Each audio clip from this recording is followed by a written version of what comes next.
नमस्कार दोस्तों, रामानुजम कोचिंग में आपका स्वागत है। और आज मैं संजीत सर आप लोगों की पहली क्लास ले रहा हूं। और क्लास में हम पढ़ेंगे आज गति को बताया जाता है कि हम लोग भी जानते हैं समय के साथ एक स्थान से दूसरे स्थान में परिवर्तन, अर्थात कह सकते हैं कि समय के साथ किसी पिंड में स्थिति परिवर्तन ही गति कहलाता है। और गति कई प्रकार की होती है, हम लोग जानते हैं। रेखीय गति होती है, वृत्तीय गति होती है, घूर्णन गति होती है, आदि सभी तरह अलग प्रकार की गति होती है। लेकिन आज हम लोग पढ़ेंगे गति के बारे में न्यूटन के नियम।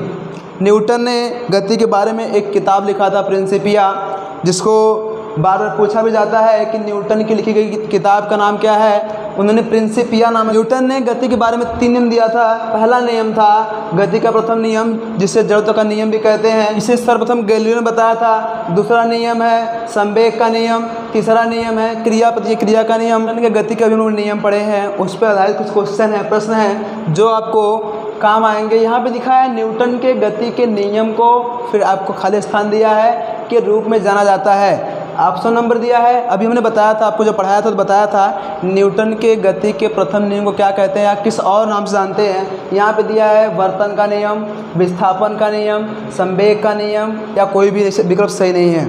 अर्थात इसमें क्या है, ये कोई विकल्प सही नहीं है। जैसा कि अभी बताया गया कि न्यूटन के गति का प्रथम नियम जो है वो जड़त्व का नियम कहलाता है। ये ऑप्शन आपका सही हो जाएगा। एक चलते हुए बस से उतरते समय एक व्यक्ति किस कारण से आगे की ओर गिरता है, यहाँ पे बताया गया है। देखिए अभी हम लोगों ने नियम पढ़ा था, फर्स्ट नियम पढ़ा था, उसमें बताया गया, देखिए क्या बताया गया कि विरामावस्था के जड़त्व के कारण, गति के जड़त्व के कारण या दिशा के जड़त्व के कारण ए, बी और सी में वर्णित सभी 3 कारकों के संयोजित प्रभाव से। थोड़ा सा कमेंट करके बताइए ऑप्शन नंबर कौन सा सही है। देखिए उसमें क्या होता है, जब व्यक्ति बैठा होता है तो पहला ऑप्शन भी सही है कि वो विरामावस्था के जड़त्व के कारण वो व्यक्ति उसमें बैठा होता है। दूसरा अवस्था क्या है, गति के जड़त्व के कारण वो बस क्या होती है, गति अवस्था में होती है। तीसरा क्या होता है, दिशा के जड़त्व के कारण। ये ऑप्शन नंबर 4 सही है। क्यों? क्योंकि इसमें तीनों नियम काम करता है। ये तीनों बातें सहयोग करती है उस व्यक्ति के लिए। ये सही आपका, वो तीनों बातें सहयोग करती है। वो व्यक्ति उस पर बैठा हुआ था, गति अवस्था में था, लेकिन वो उतरता है तो विरामावस्था में आता है, अर्थात उस पर जड़त्व काम करता है। ये नियम, ये वाला अंतिम ऑप्शन सही है। अगले क्रम में चलें।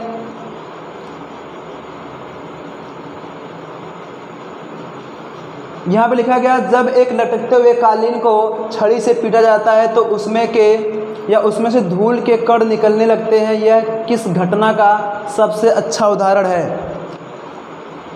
ऑप्शन आपके सामने है। न्यूटन की गति का पहला नियम, इसको हम कहते हैं क्या है, जड़त्व का नियम कहते हैं।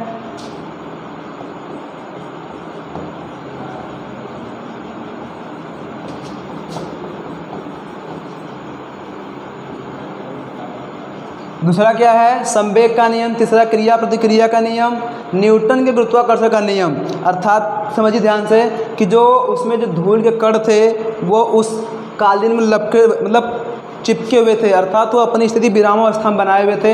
हमने क्या किया, उनको पीटने लगा, अर्थात उनकी गति बदल दिया। वो अचानक हमने उस पर बाहर से बल लगाया और वो क्या होते हैं, निकलने लगते हैं। ये घटना न्यूटन के प्रथम नियम का उदाहरण है। न्यूटन के प्रथम नियम का उदाहरण, जिसमें बताया गया आपको कि यदि कोई वस्तु स्थिर अवस्था में हो तो स्थिर रहेगी, और यदि कोई वस्तु गति अवस्था में हो तो गति अवस्था में रहेगी, जब तक कि उस पर हम कोई बाह्य बल न लगाएं। यह पहले नियम का सबसे अच्छा उदाहरण है। अगला देखा जाए, इसमें कह रहा है कि एक कालीन पर जमी धूल को कुछ समय के लिए जोर से हिलाकर कालीन से निकाला सकता है। यह किस पदार्थ है। बात वही है, कह रहा कि गति का दूसरा नियम, गति का तीसरा और दूसरा नियम, गति का तीसरा नियम, गति का पहला नियम। बात एक ही है, क्वेश्चन को घुमाया हुआ, अर्थात ये भी पहला नियम ही होगा क्योंकि वो स्थिर अवस्था में है, हम उसको गति अवस्था दे रहे हैं, उसकी अवस्था बदल रहे हैं, ऊपर से बल लगा रहे हैं, तो वो अपनी अवस्था परिवर्तन कर रहा है। अगला देखा जाए, कह रहा है कि वस्तु के रैखिक संवेग के परिवर्तन की दर इस पर लगने वाले। अब आज फिर वही बात आ गई, एक बार जो बताया था दूसरा नियम आपको बताया गया है कि किसी वस्तु पर लगने वाला बल उसमें संवेग परिवर्तन के दर के बराबर होता है। यहाँ पे लिखा है वस्तु के संवेग का परिवर्तन की दर, अर्थात सीधी बात है कि उस पर लगने वाले बल। ऑप्शन नंबर 3 से इसमें जो न्यूटन के गति का द्वितीय नियम है, इसमें वो बल के बराबर होगा। तीसरा देखा जाए अगला क्वेश्चन, कह रहा है कि एक गेंद को पकड़ने के लिए एक क्रिकेट फील्डर अपने हाथों से या अपने हाथों को पीछे की ओर मोड़ता है, तो इसके पीछे संकल्पना को किसके द्वारा वर्णित किया गया है।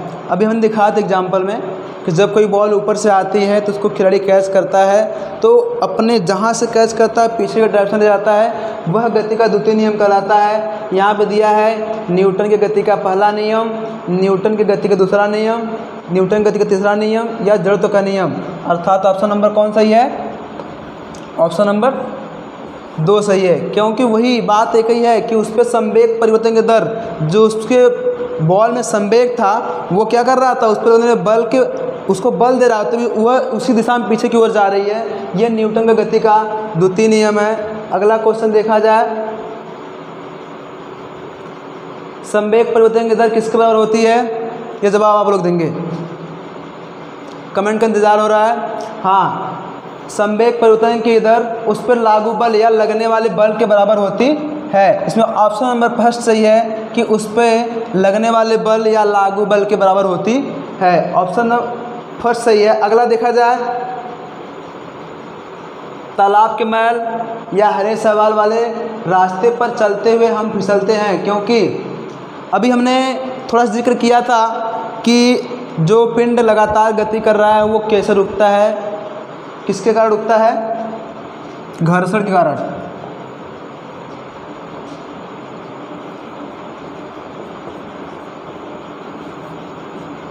घर्षण के कारण रुक जाता है। क्या है कि तालाब के मैल या हरे शैवाल वाले रास्ते पर चलते हुए हम फिसलते हैं। क्यों? क्योंकि वहाँ पे क्या होता है, घर्षण शून्य हो जाता है, घर्षण न के बराबर हो जाता है, इसीलिए हम क्या होते हैं, फिसल जाते हैं। अभी घर्षण के बारे में आपको बाद में पढ़ाया जाएगा। ये घर्षण के बारे में, घर्षण का मतलब होता है सीधे खुरदरापन।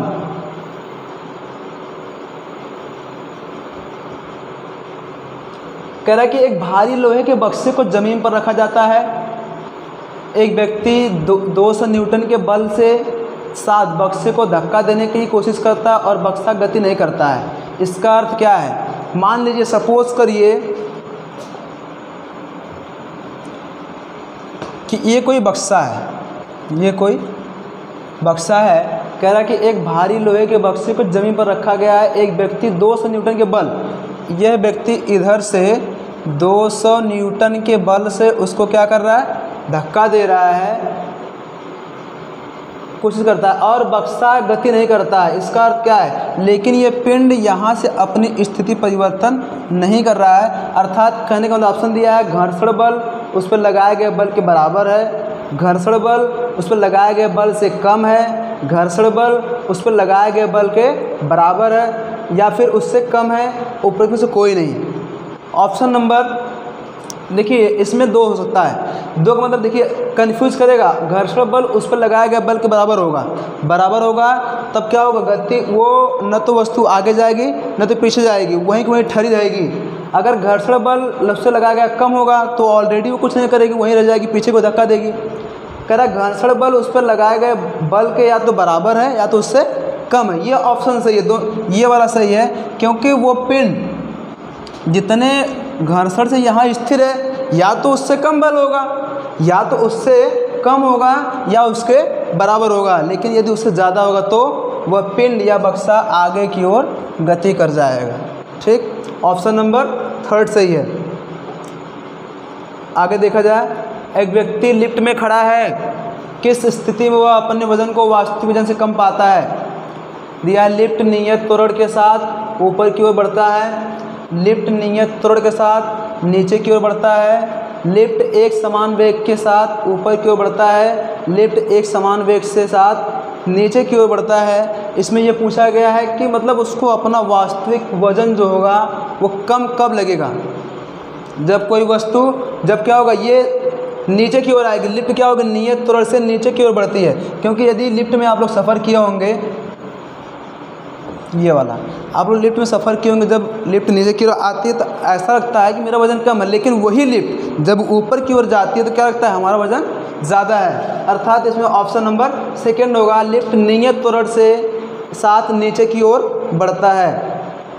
ये रहे कुछ क्वेश्चन। अगला देखिए क्वेश्चन देखिए, एक गतिमान वस्तु पर कोई बल नहीं लगाया जाता है तो यह क्या होता है? तनाव कारण रुक जाती है, या संवेग कारण रुक जाती है, आवेग के कारण रुक जाती है, अंतिम दिया है घर्षण के कारण रुक जाती है। बार बार बताया जाता है कि जब भी कोई पिंड गतिमान अवस्था में हो तो उस पर जब घर्षण बल कार्य करता है तब वह विरामावस्था में आती है, अर्थात ये फोर्थ ऑप्शन सही है कि उस पिंड पर घर्षण बल कार्य करने लगता है, जिसकी वजह से वह पिंड अपनी गतिमान वस्तु को विरामावस्था में परिवर्तित कर देता है। करा कि न्यूटन ने बल एवं गति के कितने मौलिक नियम दिए थे? न्यूटन ने गति के 3 नियम दिए थे। अभी आपको पढ़ाया गया है पिछली कक्षा में। न्यूटन ने गति के 3 नियम दिए थे, जिसको हमने पहला नियम बताया जड़त्व का नियम, दूसरा संवेग का नियम, तीसरा क्रिया और प्रतिक्रिया का नियम, ये आपको बताया गया है। अगला कह रहा है कि न्यूटन की गति का नियम क्या है? वस्तु हमेशा गति की अवस्था में रहती है, वस्तु बिना बाह्य बल के एक समान गति में अवस्था में रहती है, वस्तु बल से प्रभावित नहीं होती है, उपरोक्त सभी। देखिए अभी हमने बताया था कि पिंड क्या होगा, जब कोई पिंड गतिमान अवस्था में हो तो कंटिन्यू गतिमान अवस्था में रहेगी, और यदि पिंड रुकी अवस्था में है तो रुकी अवस्था में रहेगी। इसमें देखिए कह रहा है कि वस्तु हमेशा गतिमान अवस्था में रहती है, वस्तु बिना बाह्य बल के एक समान गति की अवस्था में रहती है, वस्तु बल से प्रभावित नहीं होती है। इसमें ऑप्शन देखिए कन्फ्यूज करने वाला ऑप्शन है, हम कह सकते हैं सभी हो सकती है। यहाँ पे कह रहा है कि वस्तु बल से प्रभावित नहीं होती है, लेकिन यहाँ लिखा है कि वस्तु बिना बाह्य बल के एक समान गति अवस्था में रहती है। जब तक कोई बाह्य बल नहीं लगाएंगे तब तक वो अपनी अवस्था परिवर्तन नहीं करेगी, अर्थात इसमें पहला ही ऑप्शन सही है, वस्तु